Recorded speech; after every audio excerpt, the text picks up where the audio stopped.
இந்த கத்திரிக்காய் கடையில் பார்த்திங்கன்னா டேஸ்ட்டாகவும் இருக்கும், அதே சமயம் சீக்கிரமாகவும் செஞ்சிடலாங்க. அதுக்கு ஃபஸ்ட்டு தேவையான அளவு எண்ணெய் சேர்த்திக்கலாம்.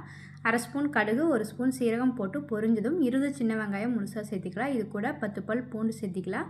காரத்துக்கு ஒரு பச்சை மிளகாய், வரமிளகாய் சேர்த்துட்டு கொஞ்சமாக கருவேப்பிலை சேர்த்துட்டு வெங்காயம் நல்லா வதங்கினதும் பழுத்த தக்காளி 4 கட் பண்ணி சேர்த்துக்கலாம். இது கூட 1/2 கிலோ கத்திரிக்காய் எடுத்திருக்கேன். அது கூடவே பார்த்திங்கன்னா ஒரு உருளைக்கிழங்கு, பெருசாக இருந்தால் 1, சின்னதாக இருந்தால் 2 சேர்த்திக்கலாம். அடுத்து இது கூடவே 1/2 டீஸ்பூன் மஞ்சள்தூள் சேர்த்திக்கலாம். காரத்துக்கு வீட்டில் அரைச்ச குழம்பு மிளகாய் தூள் தேவையான அளவு சேர்த்திக்கோங்க, உங்கள் காரத்துக்கு தகுந்த மாதிரி. அது கூட தேவையான அளவு உப்பு சேர்த்திட்டு நல்லா கலந்து விட்டுலாம். தண்ணி நிறைய சேர்த்தக்கூடாது. காய் வேகிற அளவுக்கு தண்ணி ஊற்றினா போதும். மூடி போட்டு காய் நல்லா கொலைய வேக விட்டுறலாம்.